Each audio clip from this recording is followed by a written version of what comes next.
এই সন্ধেবেলা হলেই একই সমস্যা, কি যে মুখ চাট খাওয়া যায়।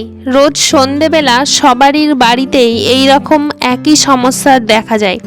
তো আমারও একই সমস্যা, সন্ধেবেলা হলেই যেন কিছু তো মুখরোচক জিনিস চাই। আর প্রত্যেক দিন তো বাজারে যাওয়াও সম্ভব নয়, আর বাজারের জিনিসপত্র খাওয়াও সম্ভব নয়, সেটা শরীরের পক্ষে ভালোও নয়। সেই কারণে চলে আসলাম ড্রয়ারে দেখতে যে কি কি জিনিস আজকে আছে।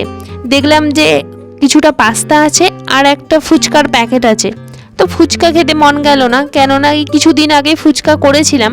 ভাবলাম যে পাস্তাটা আছে সেটাই আজকে করে নিই চটপটা করে। আজকে রাখি পূর্ণিমার দিন, সেই জন্য ডিম দেব না, শুধু এদিকে আলু আর পেঁয়াজ কেটে নিলাম। আলু দিচ্ছিলাম কেননা পাস্তাটার পরিমাণ একটু কম ছিল, সেই কারণে আলুটা দিলে দুটো মিলিয়ে ব্যালেন্স হয়ে যাবে আর সবার পরিমাণ মতো হয়েও যাবে। এই রকম টুকটাক বুদ্ধি একটু কাজে লাগালে জিনিসটা সবারই মধ্যে চাড়িচুড়ি কিন্তু হয়ে যায়। তারপরে পাস্তায় যেসব জিনিসগুলো লাগবে সেগুলো জোগাড় করে নিচ্ছিলাম। ফ্রিজ থেকে টমেটো কেচাপটা বার করে নিলাম, বেশ কিছুটা ঢেলেও নিলাম, কেননা বাড়িতে টমেটো ছিল না। টমেটো কেচাপটা বেশি করে দিয়ে দিলে টমেটোর স্বাদটা কিন্তু বজায় থাকবে। এইদিকে যা যা জিনিসপত্র লাগবে সব জোগাড় করে নিয়েছি। টমেটো কেচাপ, ম্যাগি মশলা আর গোলমরিচের গুঁড়ো, আলু পেঁয়াজ কেটে নিয়েছি, সাথে দুটো কাঁচা লঙ্কাও কেটে নিয়েছি। কাঁচা লঙ্কা দিলে কিন্তু ঝাল ঝাল হবে, বেশ খেতেও ভালো লাগবে, সাথে গোলমরিচের গুঁড়োটাও থাকবে, ঝাঁঝ লাগবে। আর এইদিকে পাস্তাগুলো সব ঢেলে নিয়েছি। অন্যদিকে কড়াতে জল গরম করতে দিয়ে দিয়েছিলাম, সাথে একটু নুন আর সর্ষের তেল দিয়ে দিয়েছিলাম। সর্ষের তেলটা দিয়ে দিলে একটু সরসরে হবে, পাস্তাগুলো একটার গায়ে একটা চিটে যাবে না। ফুটন্ত গরম জলের ওপর পাস্তাগুলো ঢেলে দিলাম, একটু নাড়িয়ে দিলাম। সমান করে নাড়িয়ে দেওয়ার পর ঢাকা দিয়ে বেশ কিছুক্ষণ সিদ্ধ করে নিলাম। ওই মিনিট 3 মতো সিদ্ধ করলেই যথেষ্ট। তারপরে নামিয়ে ঠান্ডা জল দিয়ে কিছুক্ষণ রেখে দিয়েছিলাম। ঠান্ডা জলটা দিয়ে দিলে পাস্তাগুলো গায়ে গায়ে চিটে যাবে না।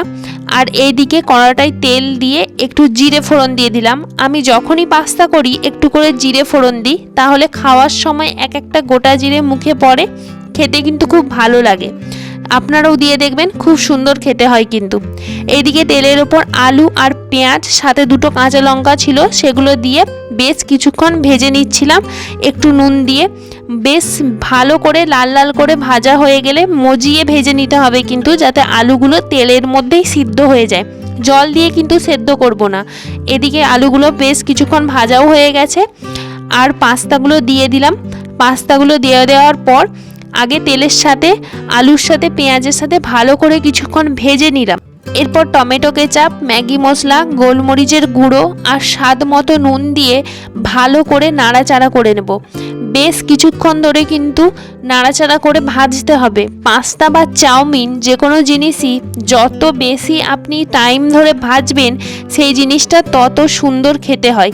আমি কিন্তু এখানে সয়া সস ব্যবহার করছি না, কেননা সয়া সস সেই দিন বাড়িতে ছিল না, সেই জন্য একটু সয়া সস দিলেও ভালো হয়, টকটক জিনিসটা হয়, খেতে বেশ ভালোই লাগে।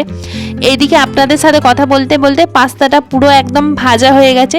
কি লোভনীয় দেখতে লাগছে না? কেউ বলবে এটা ডিম ছাড়া পাস্তা। দেখতেও যেমন সুন্দর হয়েছে, খেতেও কিন্তু খুব সুন্দর হয়েছিল, সবাই বলেছে।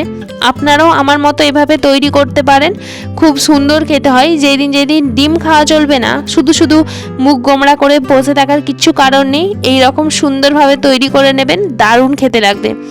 এরপর গরম গরম আমি সবারই প্লেটে প্লেটে সার্ভ করে দিলাম, সবাইকে দিয়ে দিলাম, আর আমিও নিয়ে এখানে খেতে বসে পড়লাম। পাস্তাটা কিন্তু খুবই টেস্টি হয়েছিল। এই রকম মতো বানিয়ে আমাকে কমেন্টে করে জানাবেন যে কেমন খেতে হয়েছে। আজকের মতো এটুকুই, ধন্যবাদ।